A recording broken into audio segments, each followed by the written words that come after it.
Good night, everyone. Our topic today is about lazy eye or amblyopia.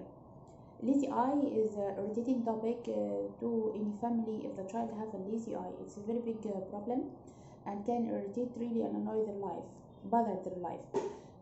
Lazy eye can happen because of either one of three. Either this child have refractive error, high refractive error, either high myopia, high hypermetropia, or high astigmatism. Number two is strabismus, this means squint. Number three is the abbreviation amblyopia or organic or sensory cause. What does mean organic or sensory cause? When we have here the eye, the axis should be clear axis. So normal cornea, a normal lens, and the retina is functioning well, the optic nerve is functioning well, and the image will go through the visual pathway and travel to reach the brain and the visual cortex. All these pathways should be clear and normal. So the image when we see is going and interpreted into the visual cortex as clear image. But the causes of the lazy eye is one of these three. Okay, how I can know that my child have a problem in his eye since birth? Since birth, the child mostly should be examined by pediatrician or by ophthalmologist to exclude there is cataract, corneal problem, congenital anomalies in the eye. This is number one. During the first 2 or 4 months of age, the mother should notice at home that the child is following and fixing with her. Yeah, he can follow her photo, her face. He is following the face while he is suckling or while she is in front, or by toy she can detect if her child can see or no. Also the response to the light. When she is opening light, the child will close his eye or blink. Or the child is not responding to light. This is a big problem. Okay, should examine immediately. Some of the children have delayed fixation, can be between the 2nd month to the 4th month, and he is normal but only delayed, like a child who is immature and have only time to grow. Okay, number 3, if we notice that the child have strabismus or squint, in the first 6 months, abnormal motility could be no problem. If it is only large angle and the child is not fixing, we should search for advice. After 6 months, any child who have squint, we should examine the eye and search if there's any problem in the eye. Any squint, after 6 months, we should visit ophthalmologist. Okay.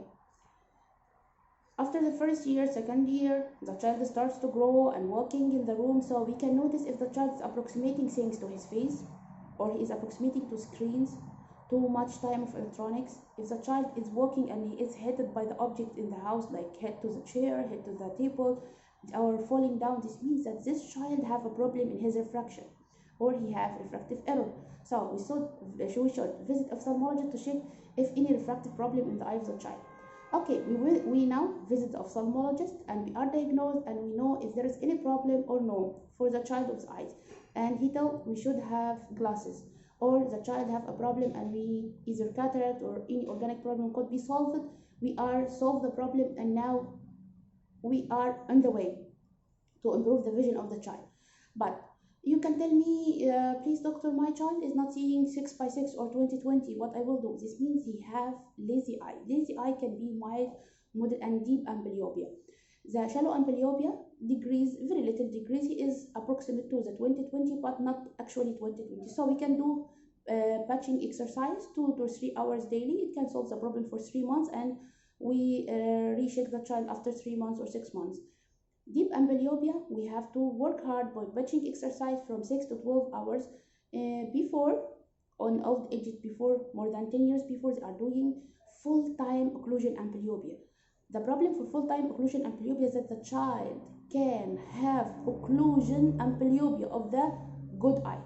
If I close the good eye for a long time, this eye could have amblyopia even because you are not using it for a long time. But for the part-time occlusion, we can do it 2 to 3 hours, a maximum 6 hours per day. It can work, and most of the children are responding well. The important thing is compliance to the patching exercise and regular check-up and examination, and listening to the doctor's advice. Thank you.